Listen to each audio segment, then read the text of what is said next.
Bonjour, bonsoir, dépendamment du moment où tu m'écoutes. Alors, dans ce chapitre-ci, nous allons nous concentrer sur l'optimisation. Mais l'optimisation, qu'est-ce que ça veut dire? Alors, l'optimisation, ça provient du verbe optimiser, qui veut dire donner à quelque chose, à une machine, à une entreprise, etc., le rendement optimal en créant les conditions les plus favorables ou en tirant le meilleur parti possible.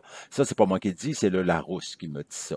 Mais par exemple, on va entendre souvent l'expression optimiser son temps. Donc, optimiser son temps, c'est par exemple faire le plus de choses possible dans un temps déterminé ou à la limite en vacances, aller dans un lieu pour voir le plus de choses possible dans un temps déterminé. Donc, optimiser son temps, ça veut dire avoir quelque chose d'optimal. Alors, deux mots-clés sont associés avec l'expression optimisation ou optimiser. Donc, les deux mots-clés, ce sera minimiser. Donc, qu'est-ce qu'on peut minimiser? C'est par exemple, on peut minimiser la quantité d'énergie. Donc, prendre le moins d'essence possible, prendre le moins d'électricité possible pour produire quelque chose. On peut minimiser les coûts de production. On peut minimiser la distance de transport de marchandises. L'autre mot de minimiser, qui est le contraire, c'est maximiser, comme par exemple, on va maximiser les revenus, maximiser les profits, donc faire le plus d'argent possible, maximiser une superficie en agriculture pour avoir un meilleur rendement.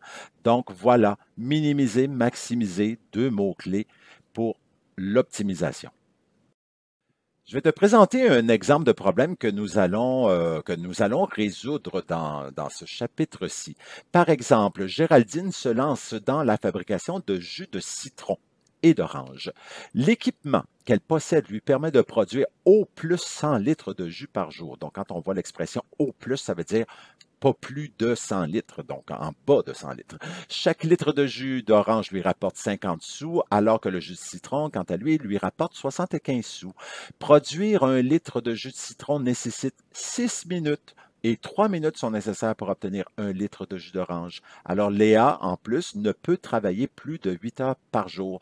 Donc, on devra considérer ces données-là qu'on va appeler des contraintes. Donc, les contraintes, ce sont des informations importantes que l'on doit considérer pour résoudre un problème. Et voilà, on voit la question finale qui est de calculer le profit maximal que Géraldine peut faire à chaque jour avec sa petite entreprise de jus.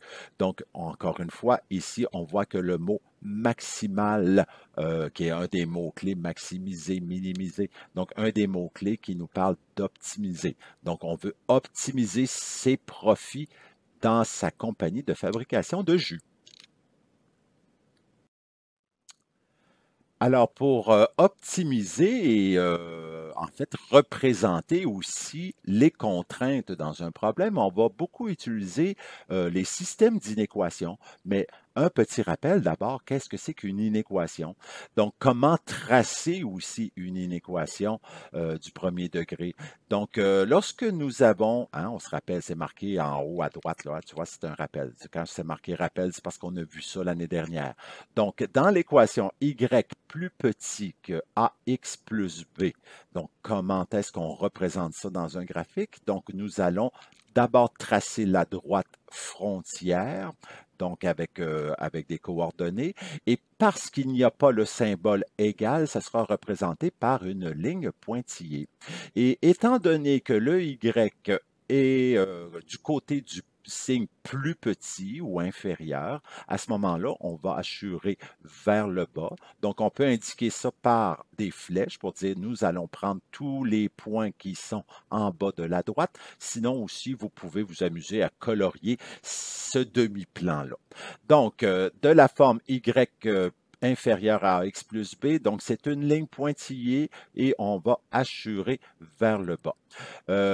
Si nous avons ici inférieur ou égal, donc à ce moment-là, la différence avec l'autre, c'est que tout simplement la ligne sera une ligne pleine. Et encore une fois, le Y est du côté du plus petit, donc on assure vers le bas ou on colore comme vous voulez. Donc, y plus petit ou égal, c'est une ligne pleine en assurant vers le bas. Quant à y strictement plus grand que ax plus b, donc même principe qu'en haut, il n'y a pas d'égal dans le symbole supérieur ou inférieur, donc à ce moment-là, c'est représenté par une ligne pointillée. Et parce que le y est du côté du plus grand, donc on veut avoir les valeurs qui sont au-dessus de cette droite-là.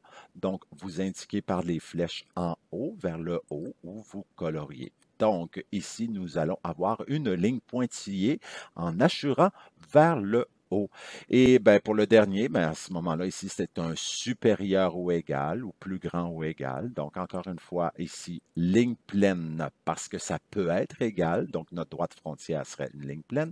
On assure vers le haut parce que le y est du côté du plus grand. Et voilà, ce qui nous donne ligne pleine assurée vers le haut. Mais il ne faut pas oublier que ça, c'est vrai quand le y est isolé. Si le y n'est pas isolé, ben, ce sera plus difficile à vérifier si c'est assuré vers le haut ou vers le bas. Allons-y maintenant avec un exemple pour tracer le graphique de l'inéquation suivante, c'est-à-dire l'expression 2x moins 3y est inférieure à 6. Ainsi, la première étape que tu devras faire, ce sera d'isoler le y. Donc, on prend l'expression y, c'est-à-dire moins 3 y, et on s'assure qu'il soit seul de son côté. Ainsi, le 2x va traverser de l'autre côté, et en traversant de l'autre côté, qu'est-ce qui se produit? Ben, le signe va changer. Donc, on va avoir moins 3y plus petit que moins 2x. Donc, le moins 2x provient de l'autre côté du 2x. Donc, quand on traverse, on change de signe. Ensuite, ben, il faut que le y soit unitaire, c'est-à-dire il faut avoir qu'un seul y, donc on va diviser par moins 3 pour avoir un y, mais ce qu'on fait d'un côté, on doit le faire de l'autre côté et ce, partout pour ne pas créer de jaloux. Ainsi, le y va... Attention, ceci n'est pas un exercice. Une alerte à la population est en cours. Veuillez ne pas changer de chaîne et écouter les instructions qui vont suivre. Attention, ceci... Si tu as fait le saut, c'était le but, parce qu'ici, il y a un grand danger dans une inéquation. Donc, quand on multiplie ou on divise les membres d'une inéquation par un négatif, on doit changer de côté le signe d'inégalité. Ainsi, j'ai un signe d'inégalité, donc ici plus petit, j'ai divisé par moins 3 d'un côté, donc je le fais partout, et parce que j'ai divisé par un négatif, je dois changer mon signe d'inégalité de côté, sinon mon inéquation n'est plus vraie.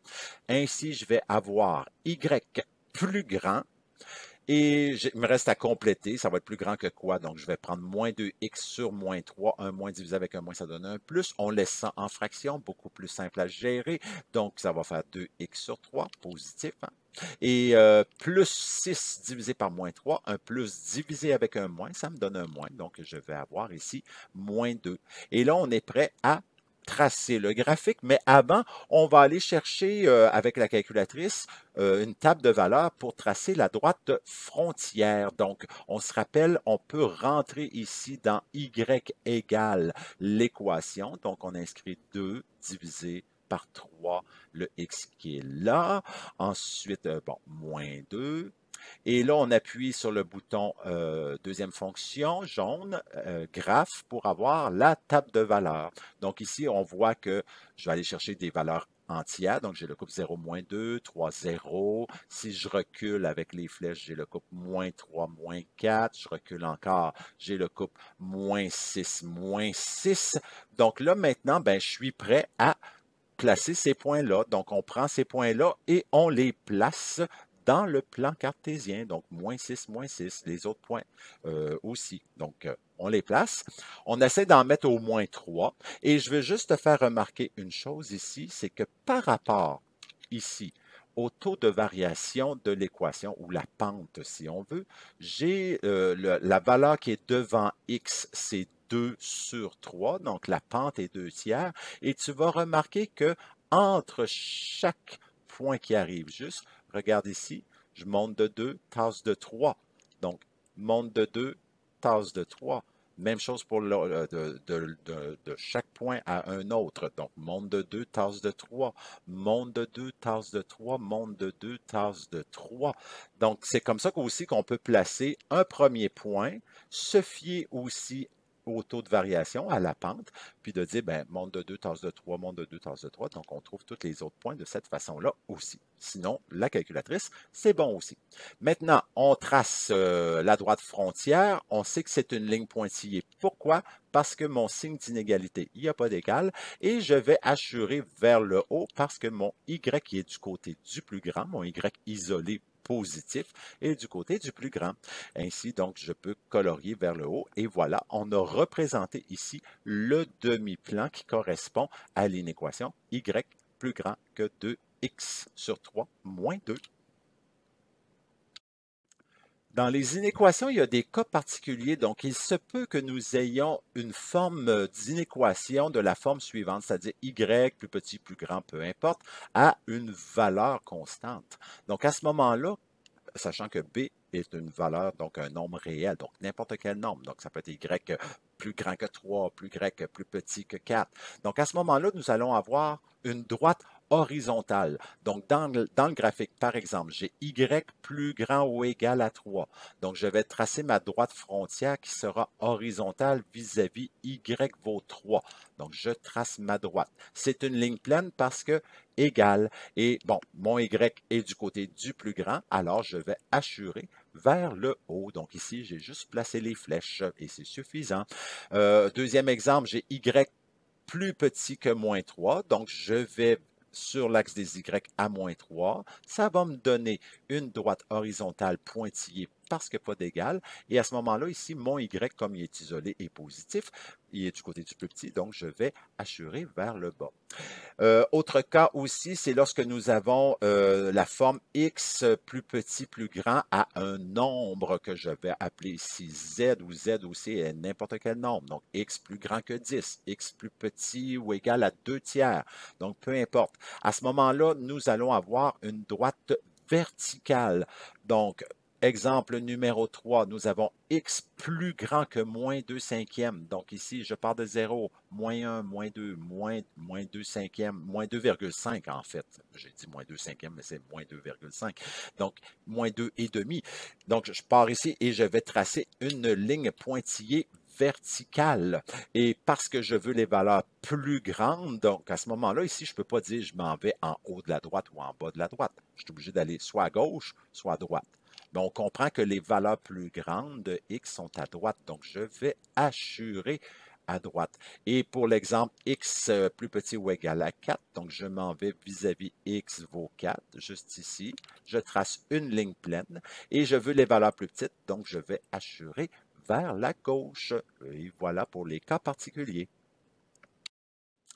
On va te demander aussi de rechercher une inéquation à partir d'un graphique. Donc, il s'agit de trouver l'inéquation qui correspond à la droite frontière et au demi-plan, donc assuré ici au-dessus de la droite. Donc, à ce moment-là, première étape, tu devras trouver l'équation de la droite frontière en utilisant 2 points. Donc, ici, les 2 points qu'on connaît, c'est le couple 0,8 et 4, 0. Donc, je prends ces deux valeurs-là. Donc, je dois trouver d'abord le A, la pente. Donc, la pente se calcule en faisant Y2 moins Y1 sur X2 moins X1. Donc, je baptise chacune des valeurs de mes coordonnées. Donc, X1, Y1, X2, Y2. J'applique la formule. Donc, 0 moins 8 sur 4 moins 0. 0 moins 8, ça fait moins 8. En bas, ça me donne 4. Moins 8 divisé par 4, ça me donne moins 2. Je sais que la pente est de moins 2. Je place cette valeur devant le X. Il me reste à trouver le B. Bien, à ce moment-là, on peut prendre une des deux coordonnées et substituer le X, par exemple, ici par 4 et le Y par 0. Sauf que le B, on sait que c'est l'ordonnée à l'origine. Puis l'ordonnée à l'origine, c'est quand X vaut 0. Donc, le 8, c'est l'ordonnée à l'origine, puis je le reconnais ici que c'est 8. Donc, à ce moment-là, il n'y a pas de grand calcul scientifique à faire. Donc, on remplace le B par 8. Donc, ainsi, ma droite frontière, c'est Y égale moins 2X plus 8. Maintenant, je dois trouver l'inéquation. Ce n'est pas une équation parce que j'ai une partie assurée. Donc, j'y vais à ce moment-là, à partir de la théorie qu'on a vue précédemment, que lorsqu'on a ici une ligne pleine, on voit ici que la ligne est pleine et que c'est assuré vers le haut. Donc, quand tu prends un point, c'est vers le haut et non ici vers le bas. Donc, c'est assuré vers le haut. On aurait tendance à dire que c'est vers la droite, de la droite, mais il faut toujours partir d'un point de la droite et monter, puis regarder si on est dans la zone assurée ou pas. Mais sinon, ça aurait pu être en bas. Donc, cela étant dit, j'ai une ligne pleine assurée vers le haut. Donc, ça veut dire que c'est plus grand ou égal. Ainsi, je remplace le signe d'égalité par l'inégalité y plus grand ou égal. Et voilà, on a trouvé l'inéquation que représente le demi-plan dans le plan cartésien. Ici, un dernier rappel juste pour te dire que une capsule, ça a une fin. Ça a une fin à un moment donné. Et suite à ça, je te souhaite un bon travail et n'hésite pas à venir me déranger pour poser tes questions si jamais il y a des incompréhensions. Donc, voilà. À la prochaine.